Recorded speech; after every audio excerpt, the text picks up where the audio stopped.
Look at all behind the curtain. It goes in. Welcome to Brothers and Booze. Right in here, we have Mari Zoran here from Karben4, one of my favorite breweries in Madison. And we also have one of my favorite Pilsners I found out on the road with my boy Doug. Pounder Pilsner. Yeah, man. These. Pouring it into my Fresh Fest, not canceled yet, glass. Yeah, man. Look, until it's canceled, it's not. So exactly. Until it's not canceled, or you know what I mean. Anyway, it's been a long week. It's been a long week. Pour that beer. Let's go. A long week. Nice Pilsner in a nice dirty glass, of course, because that's what we do here. How we roll. You remember this beer though? I'm speaking about it while I drink. Do you remember? In detail. Yeah, I remember it was awesome. I remember it as it was. It's crisp, light. Right, which one out of a Pilsner? I don't know. We were kind of blown away by it. It was one of our favorite ones when we were there at Heavy Seas. Now it's 2 weeks ago. Yeah, and it's in regular time. It's 2 weeks, and the way the world feels right now, it's been like 4 months. So yes, that was 2 weeks ago. And I remember, you're right. I remember we got that, and I was like, "Wow, that is a good Pilsner." And Pilsner is one of those things. It's like you expect one thing, and you want it to be that. Like we talked about, there's certain styles that you just want it to be exactly that. You don't want to fiddle with it too much. Yeah. And this is crisp. It's as crisp as I remembered. So we got a fresh one, and it didn't explode on us like last week. So we're plus there. I'm gonna try to avoid that this week. I don't know, man. It was good. It was good for the ratings. I'll tell you that much. Yeah. Right. So you want to jump on yours quick, or should we bring Mari on and then we do yours? Or I'm gonna open mine up and we'll bring her in. How about that? I love the live programming. Yeah, we're so organized. It's great. Right. It's all for everybody to see. Right. So I found this is a new one that I found for Trogs. It's Dear Peter. I'd never heard of it. It must be a brand new one they're putting out this year. So this is set as a Pennsylvania wild fruit ale fermented with nectarines. So basically, they take nectarines from a local farm that are bruised and not sellable, and then they use that in their beer, which I think is kind of cool because they're using stuff that's not going to get sold. It's not getting wasted. They're utilizing it. It's supposedly a sour, which is not normally my jam, but which is Trogs, I'm willing to roll the dice. So basically, they also put lactose in it, and I'm interested to see how that plays together. So it's fancy. It's got a cork and all that. Also, what's that? We're gonna have to discuss later the whole discussion on our group about corked beers and bottled beers and all that with my fridge, because that went a little sideways and I really wasn't prepared for that. So anyway. I don't know. I saw it, but yeah, go on. I know what you're talking about. It doesn't smell super sour. It smells very nectarine-y. Well, look at you pouring the rest of that Pilsner out. Nectarine. Yeah, man. So I got paid. Our friend Paige made fun of me for saying grapey couple weeks ago. So yeah. How about nectarine, Paige? Nectarine. There we go. Right. All right. So look at that. Nice coloring, man. That's lovely. Trogs does some good sours too. I haven't had a lot of their sours because I'm not really a sour person. I'm more of, if it's going to be sour, I want it to be tart. So this doesn't super sour. So yeah, and everything I remember from at least definitely from their thing is they're well done. Oh, this is like super tart. This is exactly the kind of shit I want. If I want a sour, I want it tart. Okay. This is tart puckery awesomeness. The nectarine, cool. The nectarines are right there to give that sweet zing to it, but it's not overly done. Very much a lawnmower kind of beer. I'm not much for sour, so I wouldn't go so far as doing shower beer for it, but hell, I'd do it in a pinch, but that's all I had. This is really, really, really crisp and really good. So I'm really glad I picked this up. Cheers to you, Trogs. Cheers. And we're going to bring on Mari right now. Hello, Mari. How you doing? Hi, guys. Hey, Mari. Hi. Cheers. Cheers to you. Cheers. What do you have open there? You've already started. Well, I started. Yes, I did. I'm sorry. It's fresh beer from a growler that my husband brought home. So I don't have a bottle to show you guys, but Greg, you'll appreciate it. It's Parched Eagle Hot Bear with Mosaic. Not hot bear to OG. Parched Eagle, all disclaimer, I used to work there. I still am part of the family. I still kind of work there. They just went down to one brew place as opposed to two. And now with everything's going on, they don't call me for a bartender. They don't really need much bartender, so it's cool. But anyway, Mari, so that was hot bear, the Mosaic? Hot bear with Mosaic, yeah. And hot bear is there. Hot bear is Parched Eagle's flagship beer. It's a great IPA. So yeah, in honor of you, Greg, because that's how we met. Yay! Is it? Awesome. So for someone who is not from your area, what is that beer? What style is it? Oh, sorry, it's a IPA. Mm-hmm. Just more like along the lines of like a West Coast IPA. It's not hazy or any of that, you know. Not milkshakey. But it's I call it snappy. It's like one of those that hits you at the end there. I don't know if it's a big hop one, but it's aggressively hopped in my opinion, and that's a good thing. That would be a challenge for me because I am not a hoppy beer fan, so it'd be interesting. So, Mari, I am not an IPA person by nature, but I am willing to try any damn thing. So, all right, I like that you're willing to try. That's good. Yeah. I do have a question for you guys. Mm-hmm. The Pilsner that you're drinking, is it Czech style or German style? I don't know. What does it say in the can? Because I didn't even take notice of that, Greg. I would say it's. I'm partial to it. Are you more partial to the Czech style or the German style? The Czech style, absolutely. Me as well. I would absolutely say it's the German style. I think it drinks more lagery. Is that what? Yeah, that's fair. That's fair. You know what I mean? It drinks, but it's snappy though, like a Czech one. Because Czech ones they both have that like a fresh Pilsner has that snap to it. Like I don't know, I call it a snap, but it's you know how some beers end again on a down note. Pilsners for me end on a crisp note, like boom. The clean finish doesn't linger.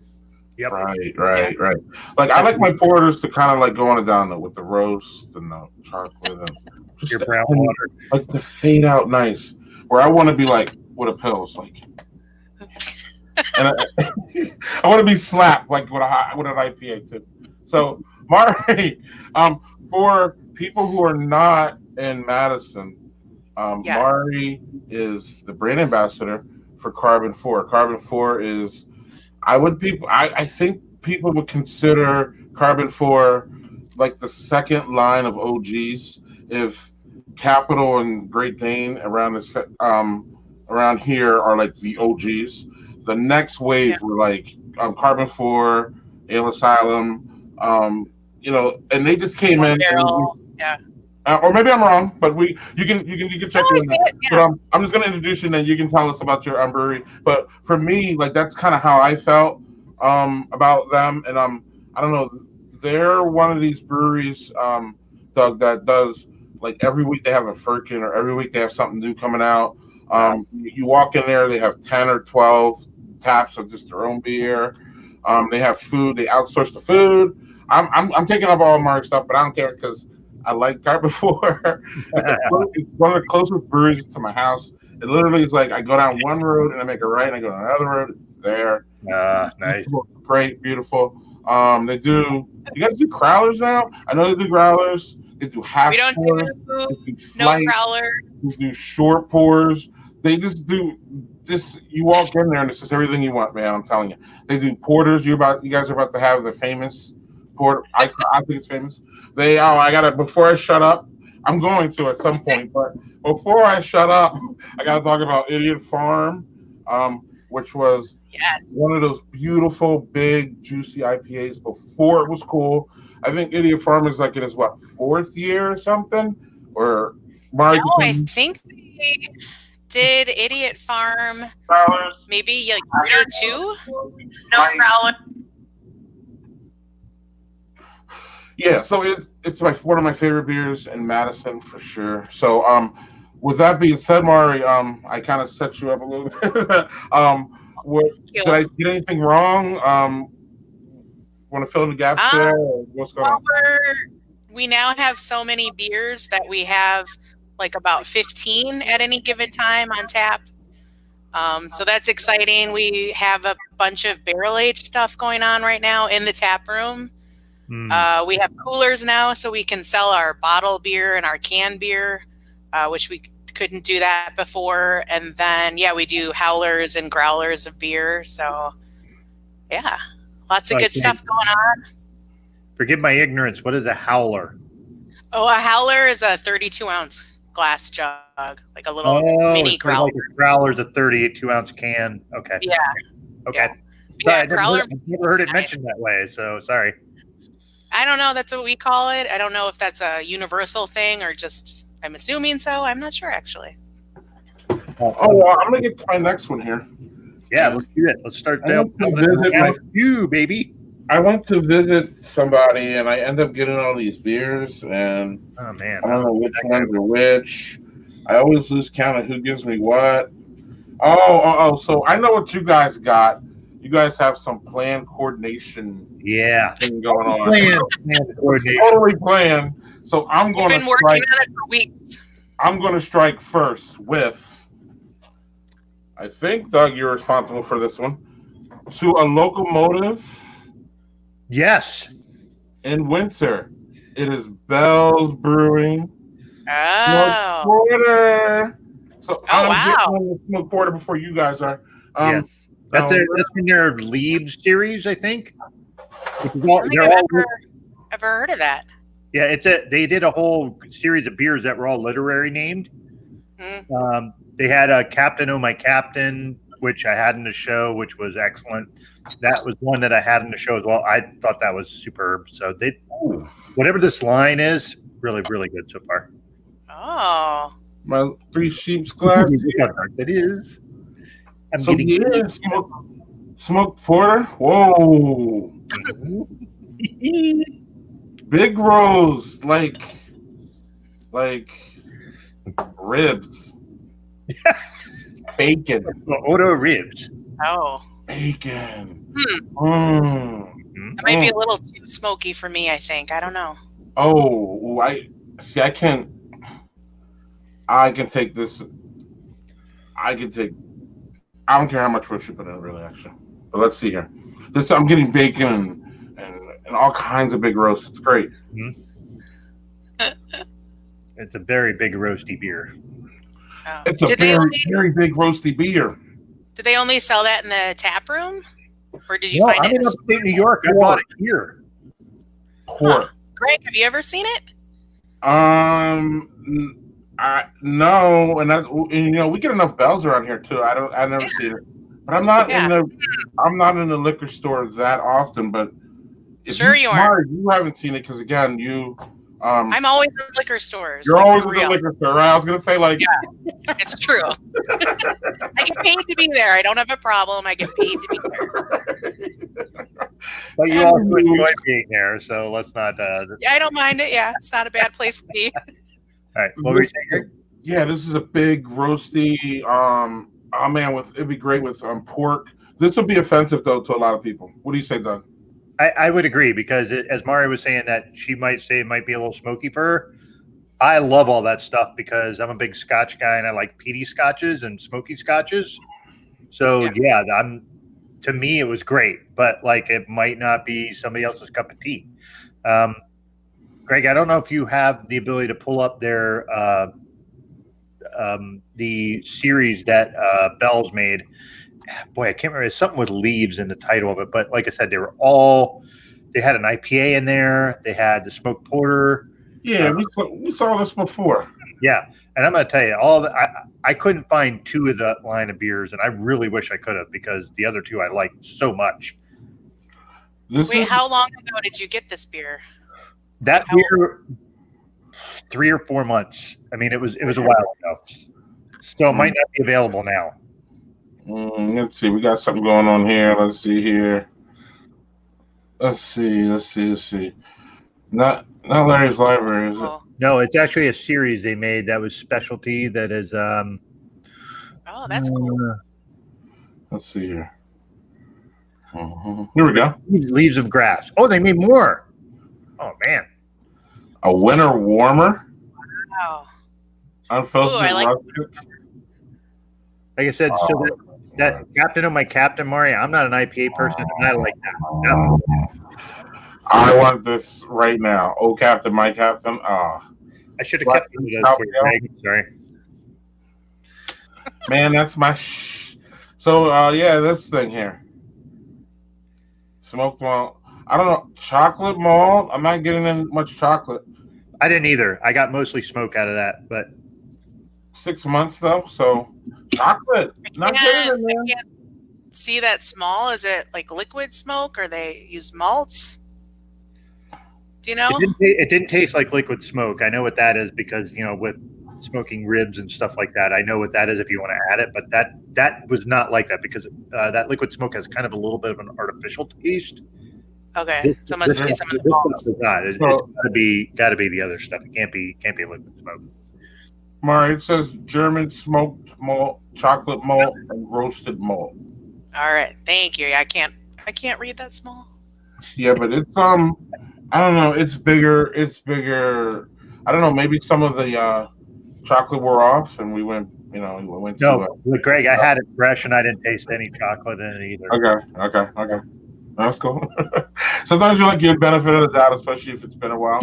But yeah, I don't. This is rich too, man. So, so what do you guys have as far as a smoked porter goes? I don't know. Are you ready, Doug? I think so. All right. I think we gotta go back to the 80s, Mari. A little night call, baby. Here we go. Night call. So Karben4. It's the first beer that they ever brewed. Really? Yes. And it's the first beer of Karben4 that I ever drank. They opened their doors on December 28th of 2012 and January 2nd, Greg's birthday and my wedding anniversary of 2013. Yeah, my husband and I went into this new brewery that we heard about, and I took a sip of this beer, and I'm like, this is my new favorite beer. Oh my God. And I've been obsessed with Karben4 ever since. So cheers. Cheers. Look at that. Nice little bowl. Man, the smoke on that is just superb. Right, but is it? It's Mari likes it though. So it's I love it. She likes it a little bit. Okay, so right. Earlier we were talking about Alaskan smoked porter. And so that porter, their smoked porter is very peaty and smoky. And so a lot of people age that beer and enjoy it like 2 years or 3 years later.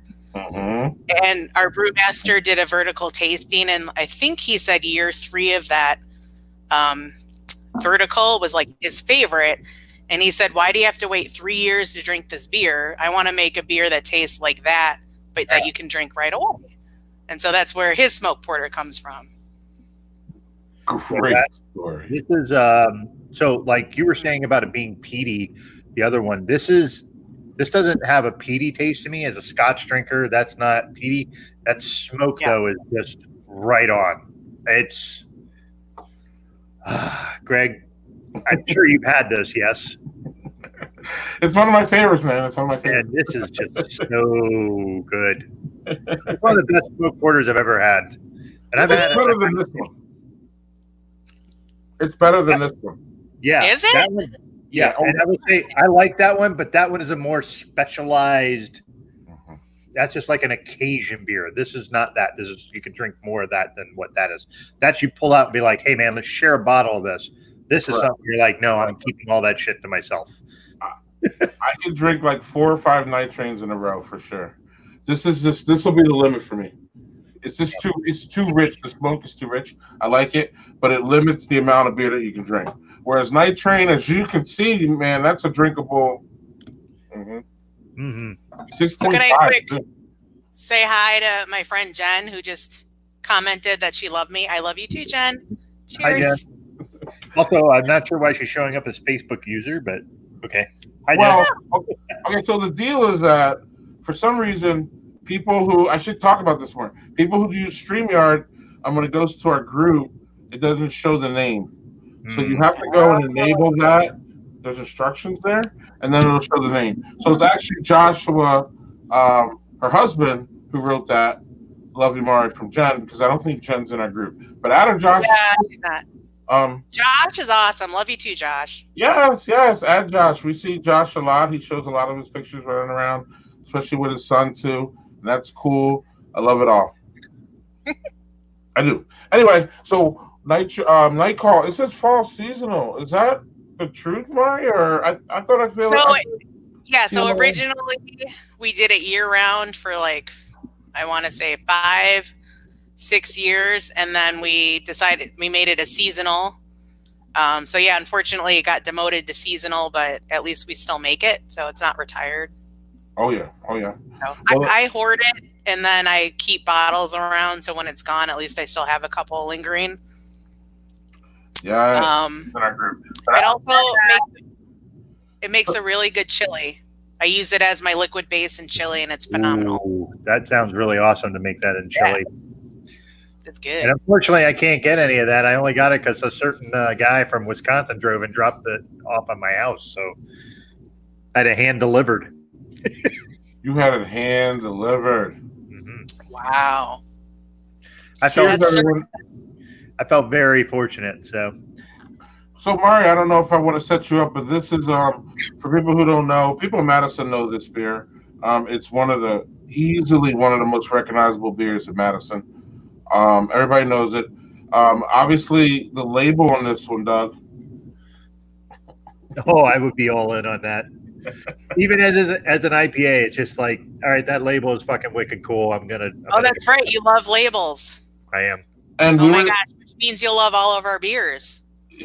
Well, that night call label, when he was initially, I was going to drink a different porter, but this one was like stuck back because I had just gotten a new beer fridge that was for cellaring, which we'll get into it a bit. But he's like, "Oh, I gave you a smoked porter," and I was like, "Oh yeah, that's right." And then I saw this like, "Fucking hey, it's from Karben4. Why not see this?" All right, I'm drinking that tonight. So yeah.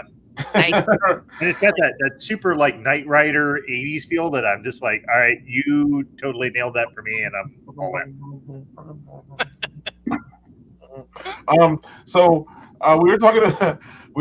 In my opinion, the two of the best Madison IPAs were mentioned tonight.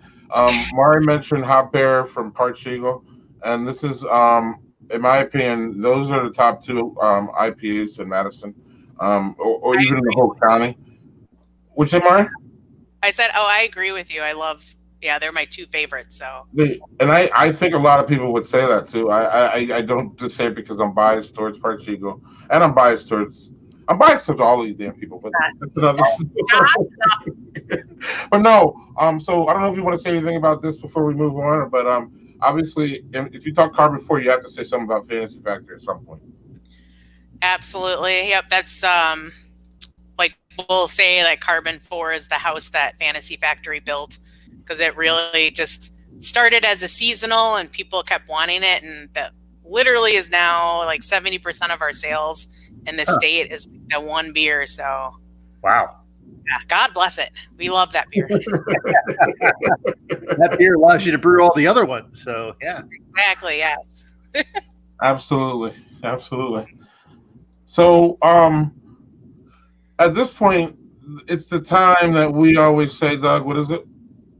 Now, a word from our sponsor. But you guys don't have an official sponsor, so let me fill in. So since we're talking about Karben4, you're giving me a minute to say something about our brewery. For those of you who are in Wisconsin, I have exciting news. well, hopefully you'll think it's exciting. Maybe some of you won't, but if you haven't You're heard, dropping news on the show.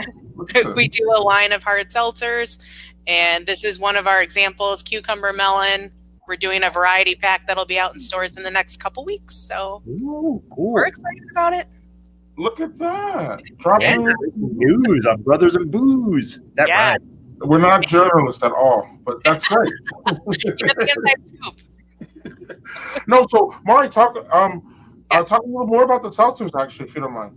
Yeah. So we launched our seltzers around Christmas time. We did, like mango and black cherry, lemon lime, and a plain version. Those are all the ones that we know do well with other, like White Claw and that kind of thing. But our two kind of unique flavors are the cucumber melon, and we just did a huckleberry. And since we've launched those have really proven to be best sellers, and we think that's because they're unique flavors. So our mixed pack will have those two, and then the black cherry and the melon. I personally am not a seltzer person. I never have been, but I'll drink ours. Like I think they taste good and refreshing, and I was very pleasantly surprised that our brewmaster actually has me drinking seltzer. So yeah. I don't know. I think good seltzers are drinkable. I think bad ones aren't. That's where I'm at. Yeah. All right. Yeah, I don't have that much experience with other ones, but so if I come into Karben4 tomorrow, how many do you have them on tap, or do you just gotta? How's that work? Just serve them in cans at the brewery. I think you kind of have to serve them in cans because of the carbonation. Yeah, we do have kegs are available, and some places around town have them. Like Greg, all the nitty gritties pour our black cherry on tap. So yeah, I don't know. Yeah, Doug, I don't know. When I was out in Montana, Big Sky Brewing had 2 or 3 of them on tap, and I was really surprised. And then I wasn't really surprised, but I was really surprised. And now, a brewery having some of them on tap now is just almost like common. Wait, did they serve it on ice or like just plain in the glass? Like I always wondered. Plain in the glass.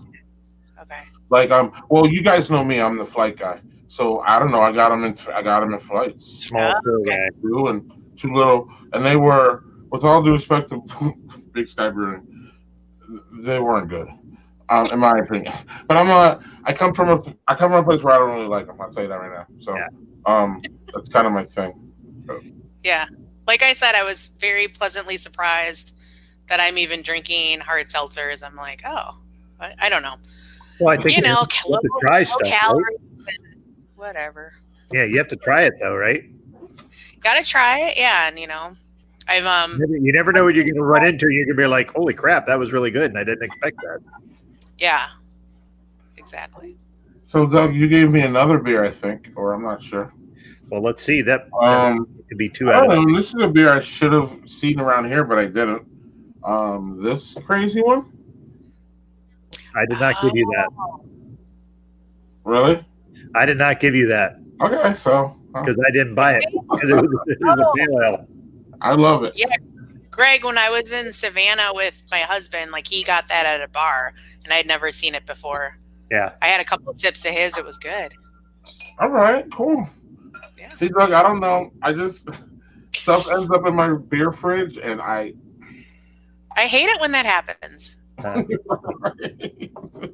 So it's a hoppy one, or it says hoppy anniversary. So that's cute. And it's Sierra Nevada, so I'm expecting some big ass hops.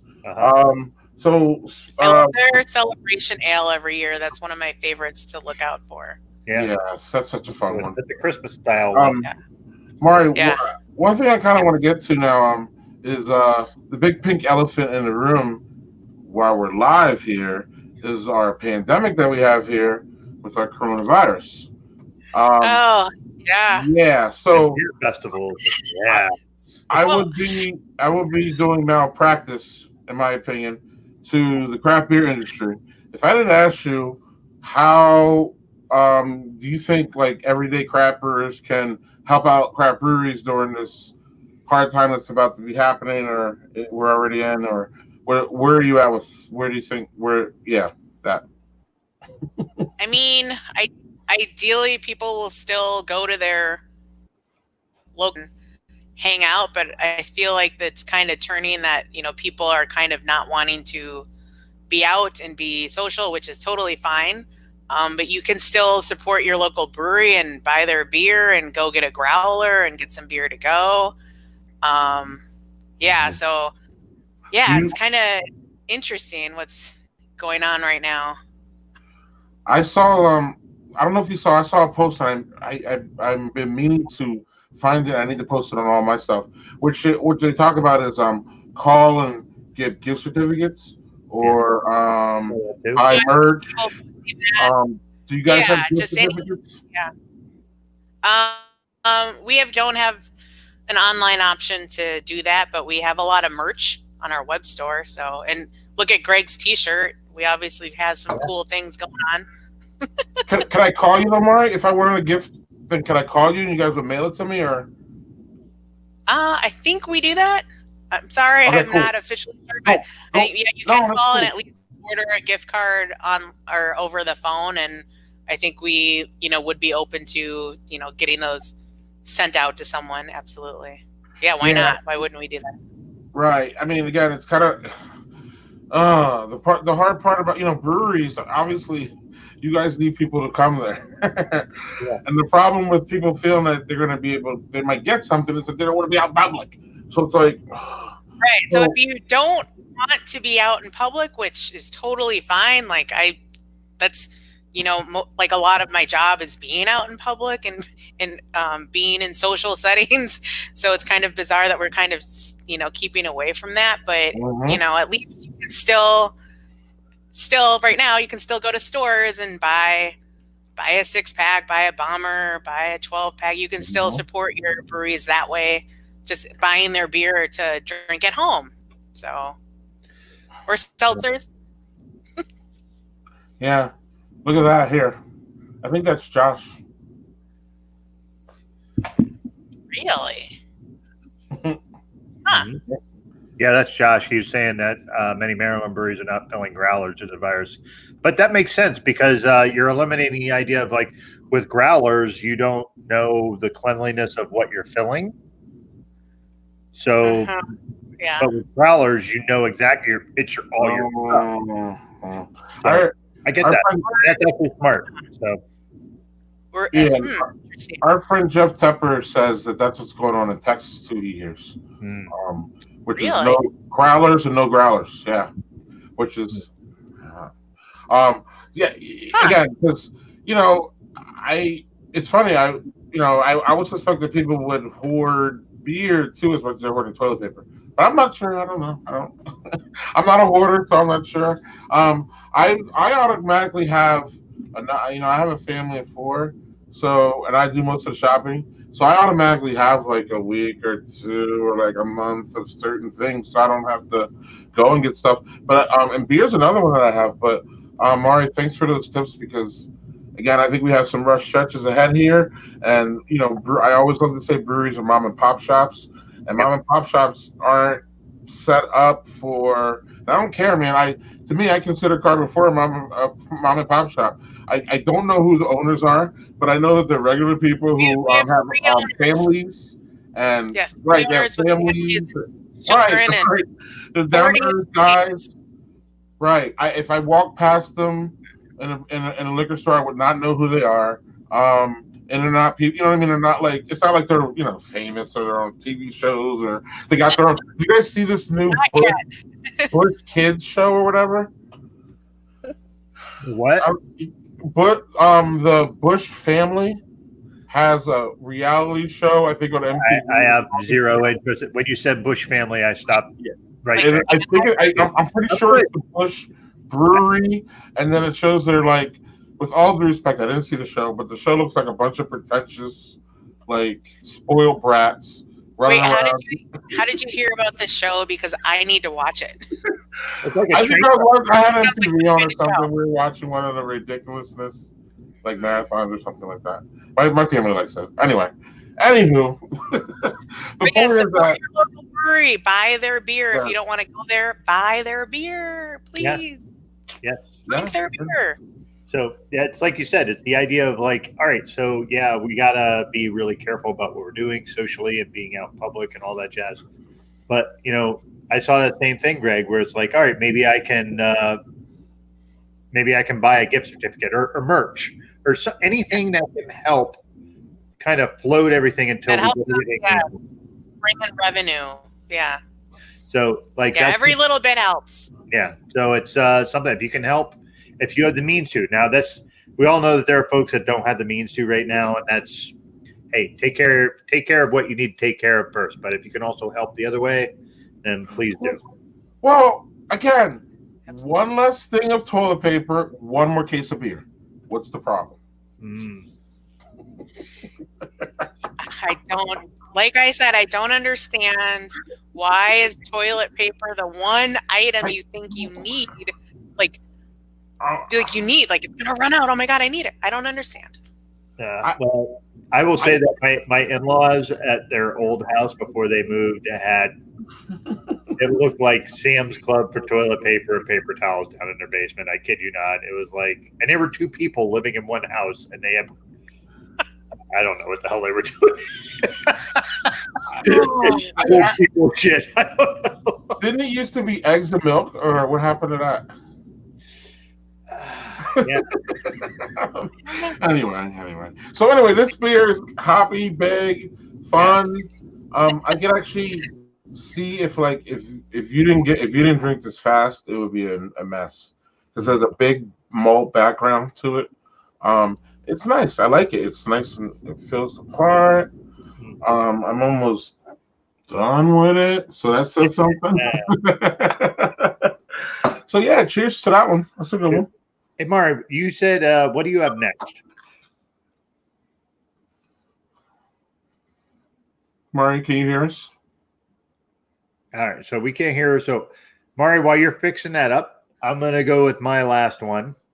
See if that works. All right, so maybe. All right. So she can't hear. All right, technical difficulties as we go. Woohoo! Man. So I'm going to go with the last one is the first 2020 variant of Dragon's Milk. Dragon's Milk is probably my favorite beer ever. I'm going to classify, and I've had a lot of beers, so that's a pretty big statement. So this one is Dragon's Milk Reserve Rum Barrel Aged Stout with chocolate, hazelnut, and roasted coconut. Now, as someone who is not a fan of coconut in general, this could be interesting, but you don't mind coconut in beers, though. Well, Death by Coconut by Oscar Blues was a really great beer with coconut in it. So it just smells very, very, very boozy off the nose before I pour it.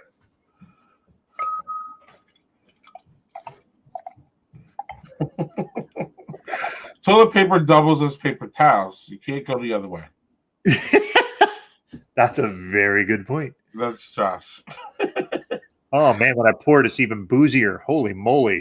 So all kinds of crazy rum. Rum and bourbon, like just blending all in your schnoz. It's wait. Hold on. I was listening, but I wasn't. Rum and bourbon? It's bourbon barrel aged and then aged in rum barrels. Okay. That's Dragon's Milk for you. They do some. Yeah, they just go fucking awesome. They don't really give a fuck there. I've been there. I admire that. And I'm going to tell you that my brother-in-law, Adam Schrader, had it last night, and he said it was very boozy. And I was like, all right, good. Thanks for the heads up. Now, I've had this sitting around for like 40 minutes, so I had a chance to warm up. But I'm going to be curious to see how warm up even more. But wow, no. That sounds like a mess. No, it just sounds like no, it does not. Oh, that's yeah. Okay. All right. So Doug's over there dancing. Notice that. This was all right. So it's obviously super boozy because you got bourbon barrel age and rum barrel age. Okay. So you get all that right up in the front, right in your nose, right in the taste. And then you get the coconut flavor at the end, which kind of softens it. Like which you wouldn't think of. Coconut's a pretty aggressive flavor. Mm-hmm. Excuse me, but they're talking about, what was the other thing they mentioned in here? Excuse me, chocolate and hazelnut, maybe a little bit of hazelnut.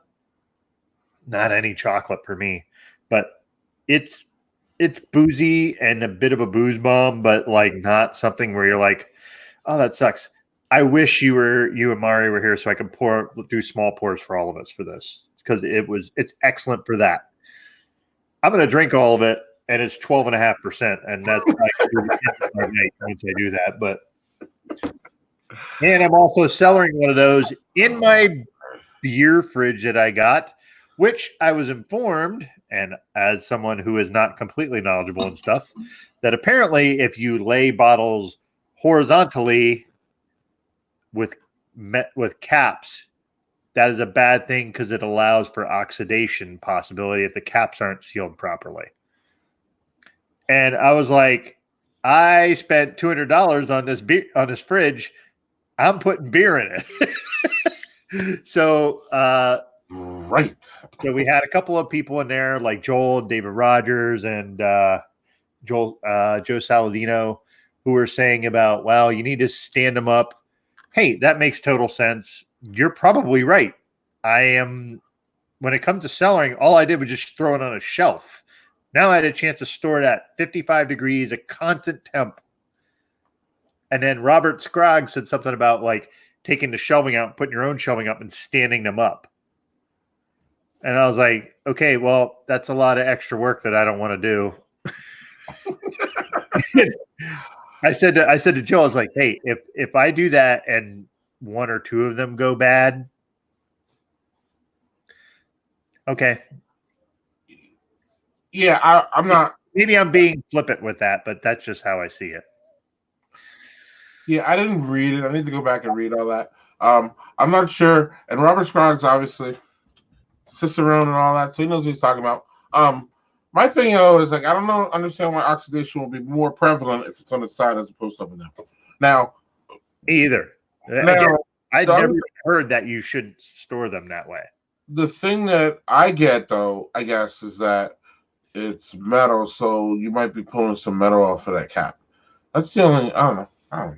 Maybe, but what their point was, if the cap wasn't sealed quite right, you're gonna get some. I'm like, yeah, but that's either fucking way, though. To me, it's like if it's still here, it's either going to get it right. Well, I guess they're saying like if you're laying it and the beer lays against the cap, it puts more pressure on the cap. Maybe that's the case. They said like corked ones. All right. Like if you have ones that are maybe metal but they're waxed, something where you don't have to worry about the oxidation coming in. Okay. So I don't know. It's just like I felt like, all right, well, I found this deal. It's a wine fridge, but I thought, oh, Joe found it for $200, and I was like, those things are $700, and I was like, that's great. It's scratched to hell on the top. I don't care. All my stuff in. And, I said to Jill, I said, maybe what I need to do is from here on out, anything that's like a metal cap, I sit it on the shelf. And then anything that's a can or corked, I'll look for more stuff like that and just put it in there. But like, here's the thing is most stuff is in bombers and stuff like that. Like, and it's capped. So I think I'm just going to have to roll the dice on that stuff. Yeah. And when you need to add your second beer fridge, you'll know what to do. Yeah. Well, I have that little beer fridge down there that I have all the shit you dropped off at my house, and that's in my fridge. I have a lot of beer and two fridges, so I don't know who gave each other more beer, but let's see if Mari's ready to go back here. All right. I think Mari got a little problem. There you are. Oh my God, you guys! I'm like sweating right now. Oh, we're good. We're good. Live. I know, all of a sudden, I couldn't hear you guys. Yeah. And then my computer started freaking out. So I saw the last time you had a guest on, and he kept cutting in and out. Yeah, that happens. And I'm like, sometimes. I'm not gonna. I have an Ethernet cord. Oh my God. I'm back. But like we said, Mari, if we didn't like the spontaneousness of live, then we would probably take it. But I love the idea that shit goes haywire and then you just fucking fly by the seat of your pants and figure it out. I love that stuff. So you saw last week was a vintage week for that. Oh, that was the biggest week for that for sure. Oh, it was great because again, Mari saw it too because she's like, "Oh my god, I saw your show last week. You guys are hilarious." But it was I didn't want that to happen to me. Afro beer chick photo comment bombing, and then that whole thing with the beer going crazy over there. It was that was funny. Yeah, I had two beers. Like when I opened them, I had one from Giant Jones, and it was that Burton Ale, which was awesome. And that started to foam a little bit, and I caught it. And then I opened the Heavy Seas one, and the Heavy Seas one was like whoosh, and I was like, and I'm just, and it's just like flying out of the bottle. I'm like, oh god damn it. So Mari, so I don't know if you heard me talking about the beer I had last. Did you see it?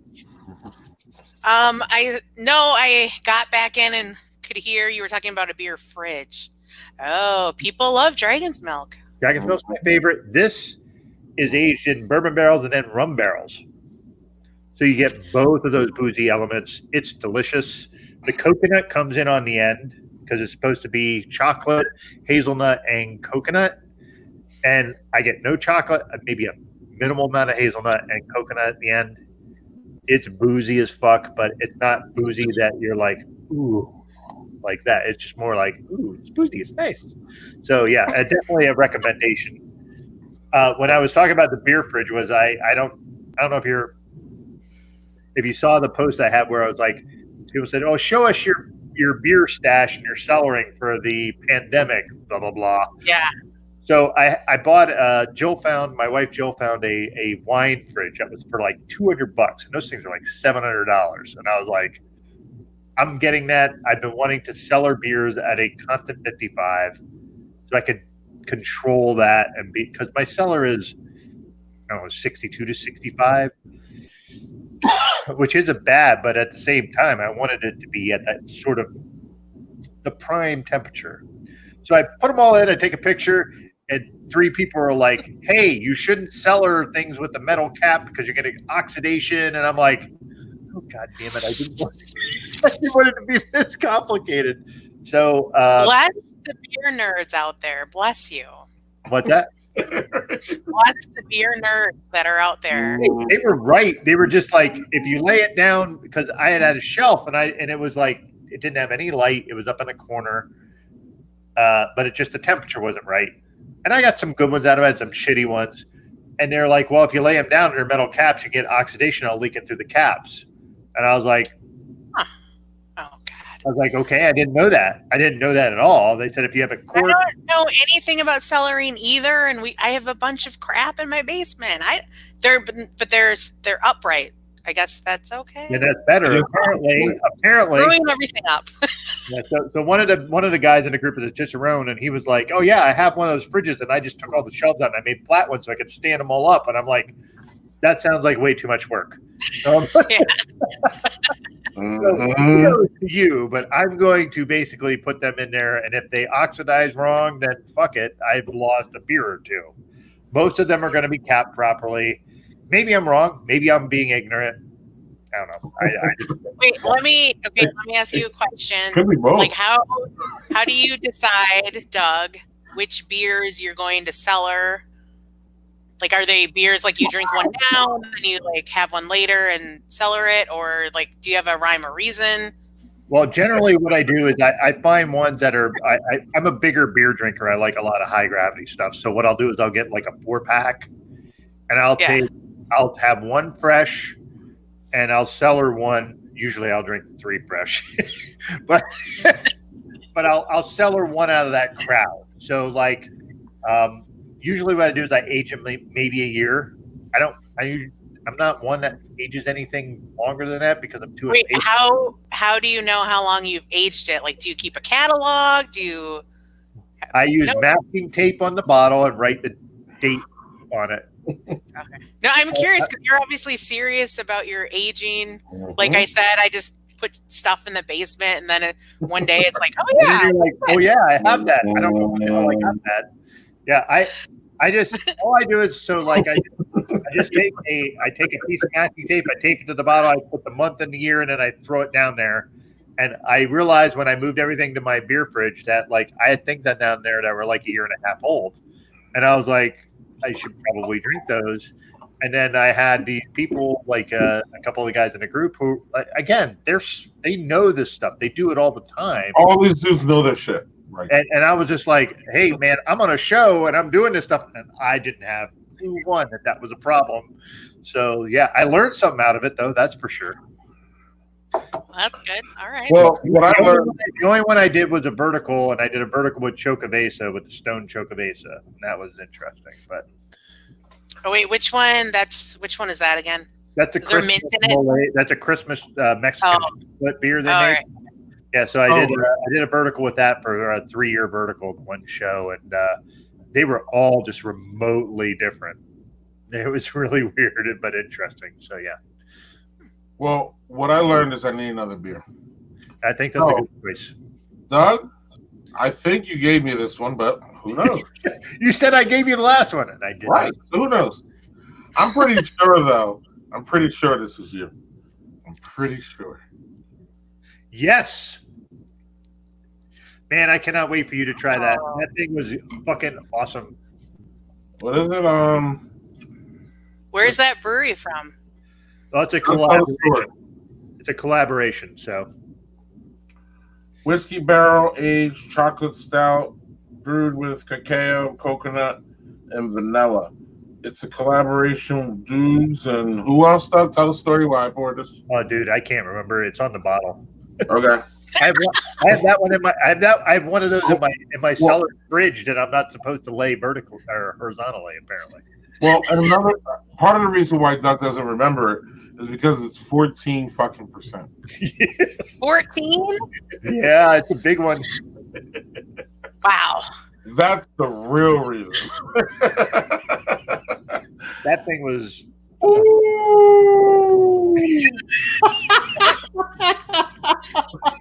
So my biggest beer tonight is 9.5, Mm-hmm. but it's a double Fantasy Factory. What? Greg, have you had a double Fantasy Factory? You've had a double Fantasy Factory? It's not better than Idiot Farm, though. So, just saying. We might have to go fight later. Mari, you better not. But that's my big beer is still single digit. So, right, Mari, I want to introduce a new thing on our show. We were going to do it last week. I'll drink this, Doug, and I'll get back to it. No worries. But I want to give Mari a question here. It's called we're going to start doing Brothers and Booze top 3. So. Oh, you warned me about this. I warned you a little bit. I'm going to start sweating again. You don't know the question, so it's going to be hard. It's going to be so. It's about Madison beer scene. You can't. None of your answers can be a Karben4 beer. Sorry. So I need to yeah. So take that out. I can do it. Right. I need to know the top 3 beers, and I need to know the top 3 places in Madison that you like to have a beer. It can be a brewery or bar, but it can't be Karben4 brewery. Okay. Well, so I'm on the north side. I love Parched Eagle, which we already talked about, but I do, if I'm at another brewery drinking beer, it's usually Parched Eagle. And then I love Beer Rock, which is here on the north side. He always has a good selection he splits it up. He has really local, like Madison area beers. Then he has Wisconsin beers, and then he has national beers. So he's got 3 kind of sub menus. And I like the atmosphere there. And then, number 3. I'll say the Malt House. It's a classic place to go. You get European beers, you can get local beers, but I like it when they have live music. It's such an intimate setting, and the lighting isn't obtrusive. It's nice and dimly lit. It's like, yeah. So there you go. Those are my three places. So the malt house. So that's a beer house, because a malt house could be also different kind of liquors. Yeah, so it's a bar. They have a full bar. They have an insane whiskey and scotch selection. You would like it for the scotch varieties that they have. And they do like half. I think half their taps are like Belgian European beers, and the other half are craft beers. So. And our friend Doug Swanson does whiskey tastings there every other Thursday.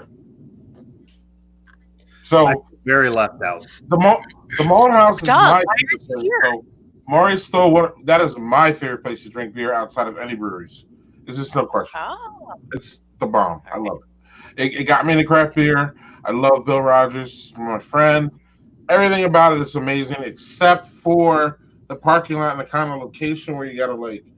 I mean, there's there's always something that's a negative. It's at a really great place. So, Doug, the location's great. The problem is the parking and stuff. But there's a little tip there, Mari. If you can't get into the parking lot, you come out, make a right, and then make another right, and then there's like a little street there that people say you park there. No one's ever there. Yeah, I've never ever parked there. Okay. Yeah, the other little secret spot. Now you can't do it because of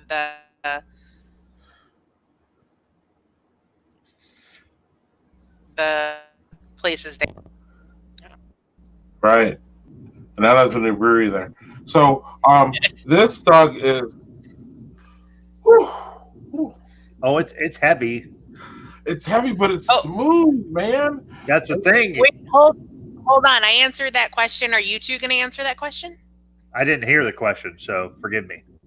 I can. He can. I can't. Or he can. I can't. Because he's never been to Madison. I've never been to Madison, so. Well, but couldn't be localized? Like, what are his three favorite? Well, Doug, what are your three favorite spots to grab a beer? I love how Mari's come here and just taken over. It's great. Oh, great. That's so I'm gonna. I know it's a new thing, but I'm gonna offer it to you guys. Own it. Flip mode's the greatest. So Greg and I, when he was here, I took him to some of our we don't have a boatload of breweries here. The Finger Lakes, which is about an hour from here, is known for their wineries, but they have a boatload of breweries and distilleries. But I'm going to stick to where I am.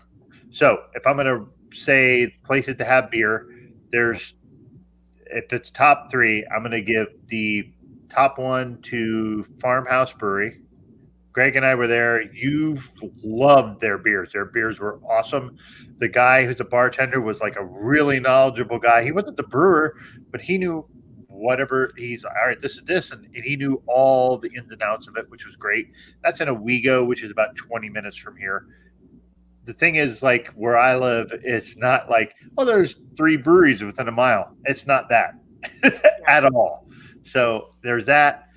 If I'm going to go with number 2, I'm going to go with the North Brewery. The North Brewery has some just superbly strange beers that they do. They are not unwilling to take chances. They do some really interesting things. They made a basil IPA a couple of years ago that was just fucking mind-blowing. They're really known for their stouts, and they made a taco stout, Mari, that I would never have again, and it tasted like a taco beer. It was no. That's not, it was exactly what they were going for. I was like, no. Take the food and make that into a beer. That's a fucking skill that I can't even imagine how to do. Skill, yes. Does it need to be done? No. Full disclaimer: Mari works for a brewery that does all kinds of crazy beers. But that would be something. Enough is enough. So the one place I didn't get to take Greg was this place called Food and Fire, which is a very it's a barbecue place, and they have 30 taps of just awesomeness. The only I want to go there already. You said barbecue. Yeah, but their barbecue is superb. It's awesome. It's delicious. They make great stuff. The only reason I didn't take Greg there is because their tap, because they're not a brew house, are wildly overpriced. But they get some really. Wait, what is overpriced in your world? Now, to be fair, if it's something high gravity, I'm willing to pay a lot of money for certain things. But like, so let's say you're having, all right, here's a person making an IPA, and their IPA is $9. It's an IPA. Wow. Wait, how much for a 20 ounce? No, like a 30 ounce? No, a pint. Okay, yes, overpriced. Agreed. Yep. So, and then if you get like, all right, you get some high gravity shit. Let's say it's Bourbon County Stout. All right, let's just give that, because everybody knows that. You get a 10-ounce goblet. 10 ounce. This isn't 10 ounces, but a smaller goblet. And that thing is $17.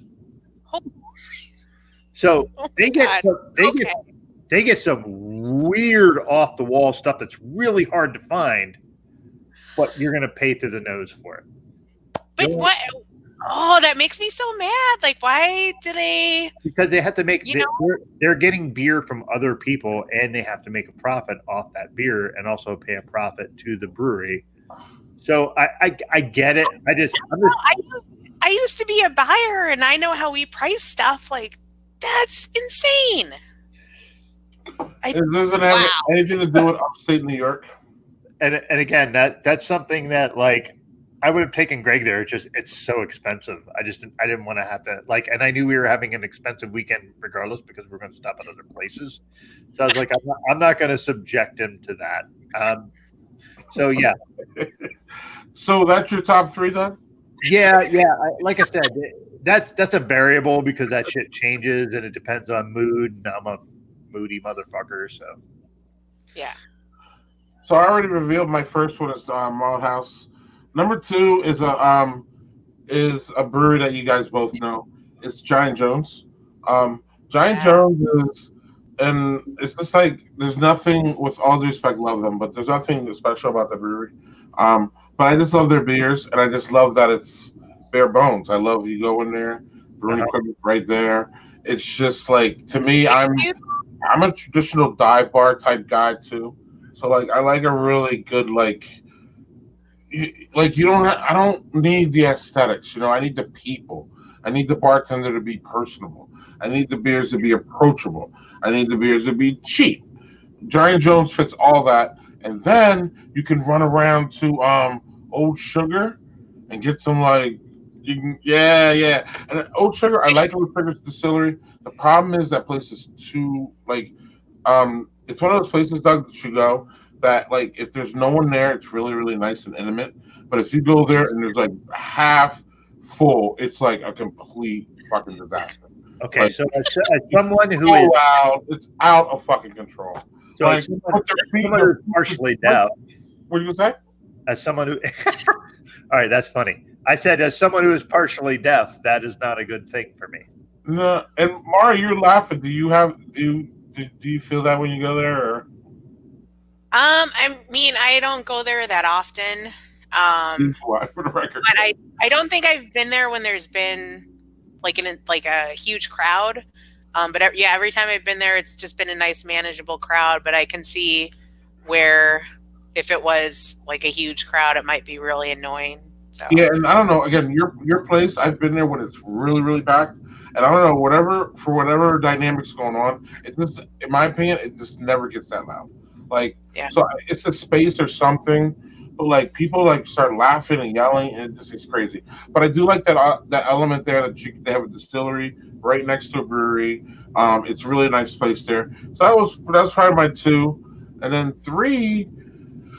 I think I'm gonna go back to the Beer Meter Circle to Dexter's. I haven't been there recently, But Dexter's used to be my haunt for Madison Beer Week. I used to go there every day. They used to change the taps every day. That shit was a pain in the ass. I don't know why they did it, but I was there for it. Now last year, I don't know if you know this, Marty, they weren't a part of Madison Beer Week. But they quit doing events. Yeah, and it was, I'm sure it was a pain in the fucking ass. Excuse my language, but like because they were doing let's do Dogfish Head tap over, and then they would have 20 fish It dog. would be all their taps. Right, and then the next day, Doug, they would have New Holland, like 2 other breweries, like all their taps. Yeah, right. I think he like all their rent, like taps all at once. Yeah, and like just change them over like every day for like over a week. Yes. And I believe he used to rent like a trailer, like a cooler, just to store all this extra beer. Like that's insane. But they were like the best like takeovers to go to, because you're like, wait, I can have like 17 beers from this brewery. Oh my God. Yeah, they were good events, but I imagine that was a pain in the ass to execute. Yeah, and I think I'm friends with him on Facebook, the owner, and I think again there was something said throughout all this. Is like, look, like we used to do this, but this used to be like, again, people who are in the industry. And Mari, you're definitely more in the industry than I am, but people who are in the industry understand what it takes to do that, like every day, to change all those taps, to clean all those lines, to keep that going, to store all those kegs, to have all that stuff come in, to make sure all that shit's sold. I mean, it's just, so when they were jumping through those hoops, and I was a young craft beer drinker, I was like, man, this place is amazing. So number 1, Malt House, number 2, Giant Jones, and number 3, without a doubt, Dexter's. I'll give them, I haven't been there in a while, but I'll give them taps for, again, all those good years. And anytime you go in there, Mari, anytime they got 20 taps, and you can always find something. Like we could all find something and just drink and just have a good time. Yeah, absolutely. So, and it's different. It's right up the street, Doug, from the Malt House, and the Malt House doesn't have any TVs, and it's just like an old laid back place where if you wanted to go like for March Madness, you would go to no longer around. Right, sorry, but you would go to Dexter's, because Dexter's has like 5 or 6, 7, 8 TVs that you can see, 20 beers on tap. Their food is pretty good. It's not, with all due respect, it's not great, but it's not really meant to be great. It's just a, it's a local neighborhood pub, so it's good. No, it's not. I mean, you know what I mean, Mark? It's not like, in my opinion, you guys have better food at Karben, but that's a different thing. But you guys, you guys have a different system. Well, we have a whole new thing going on. We're all tacos now. Whoa, so what? Just so you know, next time you come, it's like all tacos. All right, so what kind of tacos do you have? Right. I love tacos, and I love a lot of different kind of tacos, but I want to know what you I didn't hear this. So we just turned over like a week ago, so I can't give you like toppings. Wow. I haven't studied the menu that well, but there's chicken, chorizo, barbacoa, I think like a Korean taco, and then like we do something with like a spicy like cauliflower buffalo thing. So vegan style, yeah. Yeah, but yeah, like I said, it's like a week old, so. Man, I don't know all the details. I don't work in the tap room, so I'm like, that's good. That's good. No, that's good enough. You said tacos, so I don't care anymore. After that, like you're like tacos. Yes, I'm there. Like even shitty tacos are good, right? Doug? Oh, absolutely. What? Even shitty tacos are good, right? There isn't a shitty taco. I like it. Not funny, man. Yeah, but I don't know. Bad taco. Well, people used bad to orgasm. There's no such thing. Wait, you like a hard shell or a soft shell, Doug? Oh, I will go to either soft or hard shell. That doesn't matter to me. I just want all the good fucking food. I don't care. It's soft shell. That's the answer. Fair enough. Okay. I like the crunch of the hard shell, though. Mari, I love the crunch. Yes. A little off topic, but you have to answer this: top sheet or not? Wait, what? Top sheet or no? Right. On your bed. Right.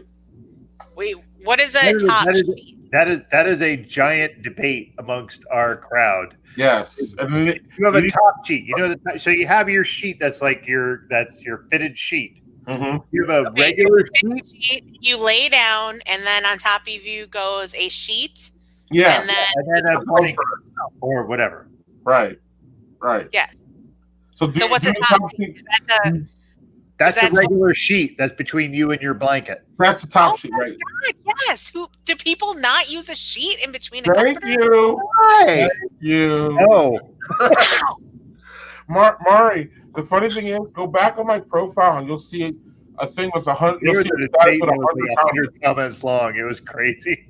I don't totally gonna go back on it. Yeah, see, Mari, a couple weeks ago, Doug talked about the road trip, so I went to Doug's house and staying there, and again, it was great. I no bullshit. I actually felt that I paid for it, like as an Airbnb, like a separate room. Like you walk in, everything's nice. It's right by the bathroom. It's perfect, but it didn't have a top sheet. So I was just thrown off a little bit because I used a top sheet here recently because I got a flannel one. So long story short, we went to Washington and it sparked this huge debate that we didn't understand. And Doug and I were cool with it, but people are you don't ever the top sheet thing. So we just had that almost has to be a question that everybody answers to, Doug. If you're guest, you have to answer top sheet or not. I've never even heard of not having a sheet people, on you. People get last week. I don't know if you heard Aaron last week said that he'll go to the hotel and rip off the top sheet, which is completely idiotic in my opinion. Wait, he's no top sheet. Just give me the comforter. But not in a hotel.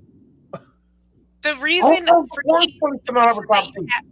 reason you have a sheet and between you and a blanket or comforter is then when you get a little warm or hot, you pull off the comforter and blanket, and you still have a sheet.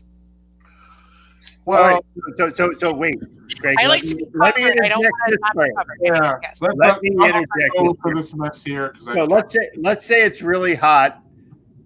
Do you stick your foot out? No. As a way to mitigate the temperature. I do the leg over one leg over the sheet. One leg. It's not. Well, because I sleep next to my husband, so I can't have both legs over. So it just has to be my one outside leg gets to be over. So who's the furnace? Who's the furnace? Your husband or you? Who's the what? Who's the furnace? You know what I mean? Oh, the hot one. He is the human furnace. That's me. My God. Feels can you not be next to me because we're sticking together? It's crazy. If I roll over in the middle of the night and it's oh my God, you're so hot. I don't understand. Yeah. So yeah, welcome to Daddy Porter's Beer Show, where we talk about top sheets. Yeah, top sheets are important around here. In all fairness, he's the furnace when we're sleeping at night, but in real life, I'm the furnace. I told you, I was sweating when I lost audio. I'm, perspiring all the time. So I'm the day furnace, he's the night furnace. So Jill is she vacillates. Sometimes she's very cold. Other times she's sweaty and she'll throw the fucking comforter on me. Really hot. I'm hey, I'm really hot now. Can you not throw it on top of me? So it's fun. And I'm pretty sure Mari and I have had a moment at one of these things where we're both we're both hot. Because I get sweaty. I get sweaty crazy. So. Absolutely. Yeah, especially these beer things and all this. But Mari, it's been wonderful having you. I'm glad we got to the sleep part because again, that's very important. Oh, Mari, real quick. Fan or no fan? You have to have a fan on? When you sleep. Oh, we have a ceiling fan. Does it have to be on though all the time? No, it's seasonal. Okay. Oh. So only in the winter, only in the summer? Yeah. Oh, okay. Oh, I don't. What do you? I feel like you have feelings about that. Well, I have feelings, but again, I'm the guy who needs the fan on all the time. I need a fan on all the time. Even in winter. Oh yeah, especially because then that makes you colder, so you can get under the covers. See, so my wife and I are not fan people. We'll have fan on in the summer when we have the air conditioning going. But what we do is even in the winter, not all the time. If it's really cold, no. Since we live in upstate New York, it's a little cold, and it does in Wisconsin as well. But generally speaking, what we do is we have like our window either cracked or like open, and we have a highway that's like a half mile from us, and there's like a white noise part to it that we like. Oh, that sounds nice, actually. It weirdly is. But wait, do birds ruin it though? Like the minute the sun comes up? All right, so because I mentioned earlier, I'm partially deaf. That shit doesn't bother me at all. I'm asleep. My poor wife, she hears like birds chirping. She's up, and I'm like, "Hey, this is great." I'm just.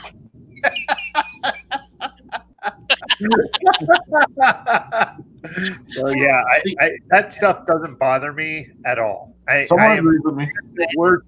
am the worst sleeping partner because I just don't hear stuff. Like she'll be like, I hear this noise downstairs. I'm like, I have no idea what you're saying. Yeah, Josh agrees with me. Fan all year long. Correct. He wins that one. Josh, you're wrong, but that's okay. He's not wrong. Stop. We love you. Not wrong. Yeah, sorry, Josh. No. No, you're wrong. Josh, gotcha, buddy. So, Mari, it's been fantastic. It's time we wrap up, or we'll be here for another 2 hours. So, tell us at the end of the show, we usually go what your favorite beers are. So, rank your favorite beers that you had. Yeah. So, what beers did you have that you thought were best? Right. Oh, tonight? Yeah. Oh, okay. Obviously they're all amazing. It was Hot Bear with Mosaic from Parched Eagle, which is one of my favorites. It was Double Fantasy Factory from Karben4, which is one of my favorite seasonals, and Night Call from Karben4, which is like my favorite Karben4 beer. So I personally nailed it out of the park. You're welcome. Yeah, I think you did very well for yourself. But if you you don't have to pick. You could just say, I like it. Okay, I will say Night Call, because it has a special place in my heart, and because, Doug, you and I got to share that beer together. That was great. And I was totally not expecting that, and I'm glad we got to do that. Me too. Cheers, Mari. Anything else you want to let anybody know? Anything about Karben4 or anything else signing off there? Yeah. I'm having fun now. Why do I have to work? Isn't that the existential question for us all? Yeah, don't make me work. No, but this has been. Thank you so much for inviting me. I was honored when you messaged me hey, do you want to do it? I was like, okay, yeah, sure. This has been so much fun. Love it. So you want to come back in the fall and tell us what's going on with Karben4 then? Oh my God, I'll come back whenever you want. I will be. That's great. We will have you again in the fall. Come back and we'll talk about the seasonals. You can tell me when does this boy come out again? Soon, right? I want to say July-ish. I think it's coming back. Okay. Not far. Not far. I don't care what's going on. I'm there for that. Coming back. It's okay. Support your local breweries. Thanks, Mari. We'll talk to you soon. Yep. Thanks, Mari. All right. Thank you. Ciao. Boom. Oh, man. God, she was awesome. Yes, look at that. Excellent show. Looking forward to the next. Yeah, so I'll start with my favorites. And I'm going to tell you, this is a freaking murderer's row because all of them were great in their own way. I don't have a loser out of any of these. I really don't. So if I'm going to rank this, because I'm not generally a sour fan, is the Trogs Dear Peter. It was great. It was it was so good. It was just like a tart, good start to my night. I really like that one. A tart, good start. There's a tart, good start. Yes, I'm rhyming like a motherfucker tonight, so I don't know what it is. There you go. So Night Call, it was my second, but I'm going to tell you, this is, again, I'm going to do 1A, 1B. This is 1B. This was a different beast than the Dragon's Milk Reserve. Two different things. This just was a weird booze bomb of just awesomeness because I was not expecting to have bourbon and rum blend together so well. Like I was expecting to be like a mess. This a mess. Right. Like, this is gonna be so boozy. And my brother-in-law was like, yeah, it's really boozy. And he was right. It is really boozy, but it has that nice coconut finish. So again, 1A, 1B. Mari, don't be mad at me. I'm just telling you, these are really close. Mari's not mad. She just I don't know. She just wants to drink beer, but no, but the night call is woo. And great. Oh, man. You talked about the Alaskan smoke porter. That's better than the Alaskan smoke porter to me. Damn. Like, I really thought that was really, really excellent. And that was a cool story that Mari related to us. I never heard that. She and well, she's right, of course, but of course the brewmaster's right, in my opinion, where a lot of people age that beer to get it to be the smoke that they want, whereas that's beer that the smoke that they want. So it's cool. I'm glad I could bring Karben4 to you, Doug, and to the masses. People who don't know Karben4 may not ever have it, may not get it. Again, if you're ever in Madison, it's one of the ones you have to come to, period, and look me up because I'll meet you there. So I'm going to go through mine real quick, man. The least of my favorites was absolutely, without a doubt, this one. And it's not really a bad thing, but it was just like, it was a too big smoke. Again, even for me, it was kind of like aggressive smoke. I was like, what the hell's going on with this one? But it's fun to share. If you like big smoky-ass beers, this is yours. The second favorite, man, I'm with you. I really had a good time with all my beers tonight. But I'm going to go with this 40 aggressive hoppy Sierra Nevada thing that I thought you gave me, but apparently I got it myself or something. I did not give that to you. Big hoppy, love, fun, good one. Let's see here. Oh, okay. I'll go to the Pounder Pills as my second. I did 4 tonight, bro. This is nice, crisp, lovely. Pilsner. Kind of straight down the line. On some levels, nothing special because it's just a pills, but it's a snappy good one. And finally, and certainly not least, is this bad boy that I'm still finishing here. I'm going to finish 14%. Big, boozy, but not. I mean, it's really more sweet than boozy, but it's not too sweet. But it keeps the booze there. It's just a really nice beer. We had a crazy night with Mari. You can drink like a 14% beer, does it? No. And I wish we had time to bring this one up, but we had Mari on tonight. She had a lot of there's so much stuff that we didn't even get to about her. She used to do her own. She used to run her own beer festival. We didn't even get to that, so we'll get to that in the fall. She used to run. Yeah, we got a beer festival. That was great. She used to literally run a beer festival, man. So, but we didn't even get to that. So in the fall, we got to remember to talk about that. But anyway. I wasn't able to bring up this brewery to talk about it, but this is from like one of the Scandinavian countries, so like I was just surprised as how I thought it was Belgium, but what? I thought it was Belgium, but I don't. I thought, but Dugas isn't.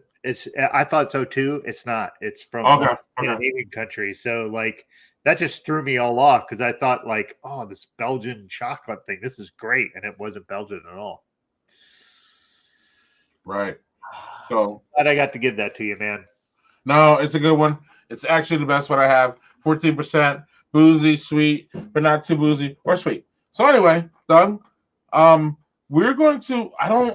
Do we know who? It's pretty bad that we don't know who the guest is, or at least I don't know now. I'm gonna look right now. We need to put this list out because I'm very, very excited about everybody that we've had on, whether it be Aaron Govea, and we had Mari on tonight. Next week we have scheduled. Next week we have scheduled Tiffany Martin, and it was supposed to be our March Madness. March Madness, but you know we can do the lamenting of March Madness. We're gonna come up with something. Tiffany is always fun to hang around. She's fucking hilarious. Fun fucking hang. I'm looking forward to that. So her alone is gonna make the show. So we'll work around that. But we'll talk, and obviously we'll be talking about pandemic and what's going on in Canada. So it'll be fun. But we're gonna let you go. Doug, any final comments? No, man, that was a fun show. I'm really super glad that we were able to get really fun guests on this show because, it's not always beer, but like we tend to gravitate towards that. But I just like that we have a diversity of folks that come on here. It's been great. We'll put the list out. We are literally booked up to July. June 19th. So, yay! Cheers. See you guys next week with Tiffany. Cheers. Cheers.